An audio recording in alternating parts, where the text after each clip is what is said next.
Hi friends, అందరూ ఎలా ఉన్నారు? నేను బాగున్నాను. మీరు బాగున్నారా? చాలా రోజులైంది కదా మన వీడియోస్ ఏమీ లేక. ఈ మధ్యన కొద్దిగా ఒంట్లో బాగాలేదు, అందుకని కంటిన్యూస్గా వీడియోస్ అనేవి పోస్ట్ చేయలేకపోతున్నాను. ఈరోజు ఒక సింపుల్ కాలీఫ్లవర్ రెసిపీతో నేను మీ ముందుకు వచ్చేసాను. మనకి జలుబుగా ఉన్నప్పుడు, ఏమీ తినకానప్పుడు, మనకి ఇలాంటప్పుడు ఇలా కాలీఫ్లవర్తో ఒక చిన్న ఫ్రై అనేది చేసుకుందాం.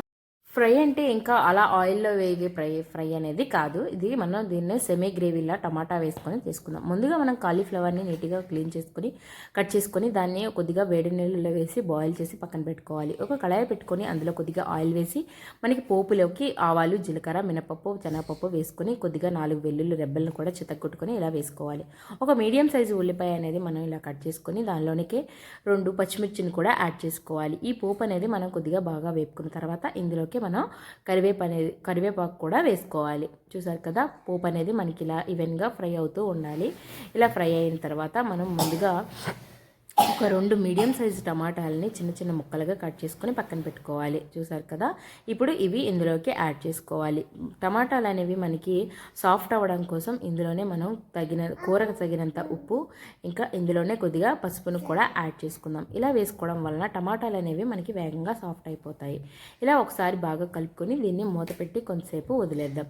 ఇలా మూత పెట్టేయడం వల్ల మనకి టమాటాలు వేగంగా ఫ్రై అయిపోతాయి.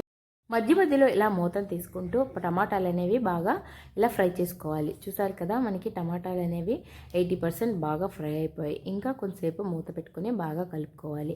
ఇలా టమాటాలు అనేవి నీట్గా గ్రేవీ అయితే మనకి ఫ్రైలోకి సెమీ గ్రేవీ లాగా వస్తుంది. ఇప్పుడు ఇందులోకి మనం కూరకు సరిపడా కారం, ఇంకా గరం మసాలా కూడా వేసుకొని ఈ మసాలాలన్నీ కూడా టమాటా గ్రేవీతో పాటు ఒకసారి ఫ్రై అయ్యేలాగా కలుపుకోవాలి. ఇలా ఫ్రై అయిన తర్వాత ముందుగా మనం బాయిల్ చేసి పెట్టుకున్నాం కదా కాలీఫ్లవర్ అనేవి, అవి ఇందులోకి వేసేయాలి.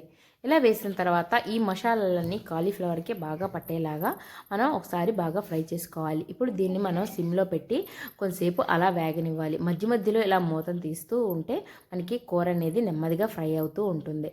ఈ పూర్తి ప్రాసెస్ అంతా మనం వితౌట్ వాటర్తో చేస్తున్నాం. ఎందుకంటే మనం కాలీఫ్లవర్ని ముందుగానే కొద్దిగా వేడి నీళ్ళలో వేసి ఉడికించాం కాబట్టి మనకి కూర అనేది నెమ్మదిగా ఫ్రై అయిపోతుంది. ఇలా కూర రెడీ అయిపోయిన తర్వాత ఇందులోకి కొద్దిగా కొత్తిమీరను కూడా యాడ్ చేసుకొని ఇంకా కొద్దిగా దగ్గర పడే వరకు వేయించుకోవాలి. అంతేనండి, చాలా టేస్టీగా ఉండే కాలీఫ్లవర్ కూర రెడీ.